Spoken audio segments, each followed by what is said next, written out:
আসসালামু আলাইকুম। আমি 24-25 সেশন ঢাকা বিশ্ববিদ্যালয়ের একজন শিক্ষার্থী। আমার নাম মোহাম্মদ নাফিস ইকবাল। আপনারা পাঁচজনই যেহেতু সর্বোচ্চ পদে প্রতিদ্বন্দ্বিতা করছেন, সবার উদ্দেশ্যেই আমার একটা প্রশ্ন। এমন যদি দেখা যায় যে কেন্দ্রীয় সংসদে নির্বাচিত 28 জনের মধ্যে বিভিন্ন গুরুত্বপূর্ণ পদে বিভিন্ন প্যানেল বা আদর্শ থেকে প্রতিনিধি দ্বারা নির্বাচিত হলেন, সেক্ষেত্রে শিক্ষার্থীদের চাহিদা মোতাবেক ডাকসু কি ফাংশন করতে পারবে, নাকি তাদের মধ্যে সমন্বয়হীনতা লক্ষ্য করা যাবে? নাইম,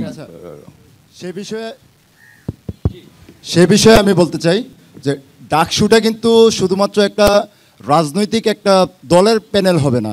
এখানে এবারের ডাকসুতে আমরা যেটা দেখতে পাচ্ছি যে আসলে স্বতন্ত্র অনেকেই দাঁড়িয়েছেন, কিংবা এই পর্যন্ত 9টা প্যানেল হয়েছে। একটা এমন কোনো প্যানেল নাই যেটা থেকে হচ্ছে যে সকলেই বের হয়ে আসতে পারবে, নির্বাচিত হতে পারবে। সেই জায়গা থেকে ডাকসুটা হবে স্টুডেন্টের একটা ইউনিয়ন। সেই জায়গায় দলমত নির্বিশেষে সবাইকেই স্টুডেন্টের জন্য কাজ করতে হবে, স্টুডেন্টের হয়ে কাজ করতে হবে। তো আমি সেই জায়গায় একটা ঘোষণা আমি আগেও দিয়েছি যে আমি ভিপি নির্বাচিত হতে পারলে আমি কিন্তু আমার দলীয় পদ থেকেই আমি ইস্তফা দিয়ে দিব, যেন আমি শিক্ষার্থীদের প্রতিনিধি হয়েই থাকতে পারি। জি, এর পরে উত্তরটাকে দিবেন। এখানে আমরা একটু ইয়াসিনের কথাটা শুনি, তারপর আবার আসছি। 24-এর হ্যালো 24-এর গণ অভ্যুত্থানের পরে আপনি বলেন, শুনতে পাচ্ছি আমরা। হ্যাঁ, 24-এর গণ অভ্যুত্থানের পরে যেমন আজকে আমরা এখানে সবাই একত্রিত হয়ে দাঁড়িয়েছি, এটা একটা গণতান্ত্রিক সৌন্দর্য। ডাকসু ঠিকই একটা গণতান্ত্রিক সৌন্দর্য এনে যায়। আপনি জানেন, যদি 24-এ গণ অভ্যুত্থানের পিছনে তাকান, এখানে কিন্তু 19-এর ডাকসুর একটা ভালো ফলাফল আছে। কারণ 19-এর ডাকসুতে ছাত্ররা একটা গণতান্ত্রিক পরিবেশ পেয়েছিল। এর আগে গণরুম গেস্টরুম নিয়ে কখনো আন্দোলন হতো না, কিন্তু 24-এর নির্বাচনের পরে গণরুম গেস্টরুমে নির্যাতন হলে ছাত্ররা গিয়ে সরাসরি রাজপথে গিয়ে আন্দোলন করতো। এর থেকে বিভিন্ন উল হক নুরুর পর থেকে একটা দল তৈরি হচ্ছে। বিভিন্ন সংগ্রামে আমরা সামনে ছিলাম, ওই দলগুলো সামনে ছিল, যারা সরাসরি ছাত্রলীগের বাইরে গিয়ে আন্দোলন করেছে, ছাত্রলীগের বিরুদ্ধে সরাসরি চোখ রেখে কথা বলেছে। সুতরাং যদি প্রতিনিয়ত ডাকসু হয়, গণতান্ত্রিক একটা সৌন্দর্য, সহাবস্থানের ভ্রাতৃত্বপূর্ণ একটা পরিবেশ, এটা অটো সৃষ্টি হয়ে যাবে ইনশাআল্লাহ। জি, জান্নাতি ভাই হচ্ছে যে কনসার্নের বিষয়টা আমি আসলে বুঝতে পারছি যে হচ্ছে, যেমন আমরা গতবারে ডাকসুতে দেখছিলাম যে হচ্ছে ছাত্রলীগের সবাই নির্বাচিত হয়েছিল, শুধু ভিপি পদে একজন ছিল, সে স্বতন্ত্র নুরু ভাই। তো সেক্ষেত্রে আসলে সে চাপে পড়ে কিছুই করতে পারে নাই। আসলে আমি সেক্ষেত্রে বলতে পারবো যে ভাইকে যখন চাপ দেওয়া হয়েছিল, যেমন ডাকসু নির্বাচন করার সময় আপনারা যেভাবে ভাইকে সাপোর্ট দিয়েছিলেন, কিন্তু পরবর্তীতে তার নির্যাতিত শিকার হলে কিন্তু আপনারা সাপোর্ট দেননি। তো আমি চাইবো যদি এরকম হয়েও যায় যে দল থেকে একটা নির্দিষ্ট প্যানেল থেকে নির্বাচিত হয়েছে, সেক্ষেত্রে যদি আপনাদের মনে হয় যে আপনাদের অধিকার হরণ করা হচ্ছে, বা আসলে যেটা আমরা চাচ্ছি যে আকাঙ্ক্ষা আমরা বাস্তবায়ন করতে পারছি না, সেক্ষেত্রে আমি আসলে আপনাদেরকে বলবো আপনারা আবার সোচ্চার হন এবং আপনারা আবার এটা নিয়ে কনসার্ন করেন এবং হচ্ছে আপনারা তাদের পাশে থাকেন। জি, ধন্যবাদ।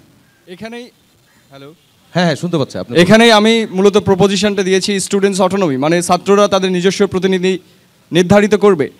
আমি বলেছি যে ঢাকা বিশ্ববিদ্যালয়ে 24-এর পরে আসলে বিউটি ইন ডেমোক্রেসি ফিরে এসেছে। আমরা যতগুলো ছাত্র সংগঠনের দিকে তাকাই, তাদের প্রতি আমাদের একটাই ট্রমা আছে, সেটা আমি বললাম।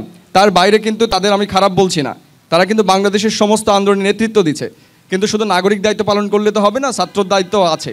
তো সেই জায়গা থেকে যেই নির্বাচিত হোক না কেন, তার এবার স্টুডেন্টের প্রতি অ্যাকাউন্টেবিলিটি রয়েছে। আমি বলেছি প্রত্যেকটা ব্যক্তি তার নিজের যোগ্যতায় বেরিয়ে আসবে, সে যে প্যানেল থেকে হোক না কেন, সে ছাত্রদল থেকে হোক, শিবির থেকে হোক, যে জায়গা থেকে হোক বা স্বতন্ত্র থেকে হোক, সে কিন্তু নিজের দায়িত্ব পালন করতে অ্যাকাউন্টেবল থাকবে টু দ্য স্টুডেন্টস। কারণ আপনারা প্রত্যেক ব্যক্তিকে এককভাবে আলাদা আলাদা করে ভোট দিয়ে নির্বাচিত করবেন, শুধু প্যানেল থেকে নির্বাচিত করলে ইউ হ্যাভ টু সাফার। তো এইখানে যেহেতু তাদের অ্যাকাউন্টেবিলিটি আপনার কাছে, প্রত্যেকটা সম্পাদকের আলাদা দায়িত্ব রয়েছে, এবং এটা 2019-এর সাথে তুলনা করলে হবে না। তখন তো সরকার ক্ষমতায় আছে, ফ্যাসিস্ট সরকার, তারা কথাই বলতে দেয় না। একটা ভিপিকে স্পাইন ভেঙে ফেলা হয়েছে ঢাকা বিশ্ববিদ্যালয়ে মেরে, কোনো ছাত্র প্রতিবাদ করে নাই। এখন তো সেই অবস্থা নাই। এখন কোনো একটা স্টুডেন্টের গায়ে যদি আপনার প্রতিনিধির গায়ে হাত দেয়, অন্তত আমি বিশ্বাস করি যে ঢাকা বিশ্ববিদ্যালয়ের ছেলে মেয়ে তাকে ছেড়ে দিবে না, অন্তত ক্যাম্পাস থেকে সে পালিয়েও যেতে পারবে না। তো সেই জায়গা থেকে এবার আমরা বিশ্বাস করি যে ডেমোক্রেসির আপনারা নিয়ে আসছেন, তার ডিফেন্ডও আপনাদেরও করতে হবে। আপনারা শুধু ভোট দিয়ে যদি বাড়ি চলে যান, তাহলে ডেমোক্রেসি আগের মতোই কিছুদিন পরে আবারও ঘুমিয়ে পড়বে।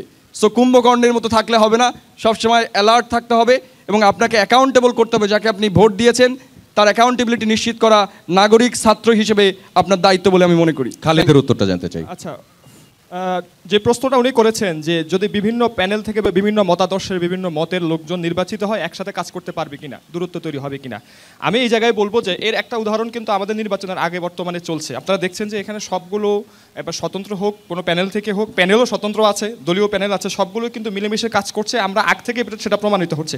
এখন এখানে ব্যাপার হচ্ছে যদি আবার এক প্যানেল থেকে সব হয়, ধরেন মনে করেন যে সবাই এক প্যানেল থেকে হচ্ছে মতাদর্শ দূরত্ব নেই, তখন কিন্তু আবার জবাবদিহিতার দূরত্ব তৈরি হবে, কে কাকে জবাবদিহিতা করবে। ফলে বৈচিত্র্য থাকা দরকার।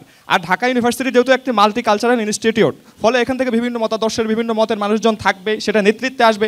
সেটাকে যদি কেউ অ্যাডজাস্ট করতে না পারে সে তো বিপি হওয়ার যোগ্য না, সে তো বিপি হবে কীভাবে? অর্থাৎ যে হবে সে কিন্তু সবাইকে নিয়ে চলতে হবে, সব মতকে নিয়ে সবার অধিকার নিয়ে লড়াই করতে পারে এমন কাউকেই আপনারা নির্বাচিত করবেন। আচ্ছা, আমি আগের প্রশ্নটা একটু ওই যে ভাই প্রশ্ন করেছিলেন যে প্রত্যেক বছর রেগুলার ডাকসু আসলে করা কি সম্ভব কিনা। মূলত ডাকসুটাকে আসলে ভয় পায় কারা? ডাকসুটাকে ভয় পায় স্বৈরাচারী শাসক, যারা দেশে স্বৈরাচার হয়ে উঠতে চায় তারা ডাকসুটাকে ভয় পায়। আরেকটা ভয় পায় প্রশাসন। আর প্রশাসন ভয় পাওয়ার আরেকটা কারণ আছে, কারণ হলো আমাদের জানেন আমাদের এখানে ঢাকা বিশ্ববিদ্যালয় সাদা কালোর নামে শিক্ষক রাজনীতি চলে। তো তারা এই রাজনীতির মাধ্যমে তারা পরোক্ষভাবে ঢাকা বিশ্ববিদ্যালয়কে একটা দলীয় আস্তানা তৈরি করে। আর ওই শাসকদের যে ছাত্র সংগঠন তাদেরকে তারা লাঠিয়াল বাহিনী হিসেবে ব্যবহার করে। যার পরে বলতে গেলে তারা অন্য যদি বিশ্ববিদ্যালয়ের বাইরে গিয়ে আমরা যেরকম বলতাম ছাত্রলীগের ক্যাডার, যুবলীগের ক্যাডার, এখানে তারা এই নাম ধারণা করলে ঠিক একই আচরণ করে, যার কারণে তারা এই ডাকসুটা হইতে দেয় না। তো আমরা চাইব গণ অভ্যুত্থানের পরে যেহেতু একটা ভালো পরিবেশ আছে, এখানে শিক্ষক রাজনীতি, ছাত্র রাজনীতির ভালো একটা ডাইমেনশন তৈরি করা।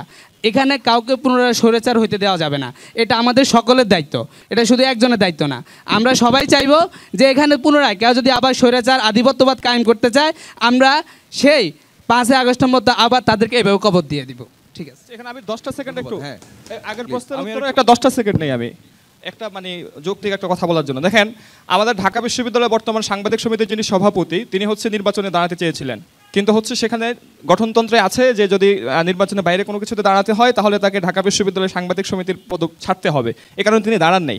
এই যে একটা জায়গা দায়বদ্ধতার জায়গায়, আমার মনে হয় যে ডাকসুতো এরকম একটা দায়বদ্ধতার জায়গা তৈরি করা উচিত। সেটা হচ্ছে যে ঢাকা বিশ্ববিদ্যালয় কেন্দ্রীয় ছাত্র সংসদ নির্বাচনে যিনি নির্বাচিত হবেন প্রতিনিধি, তিনি আর কোনো সংগঠনের পদধারী থাকতে পারবেন না, তার পদ থেকে পদত্যাগ করতে হবে।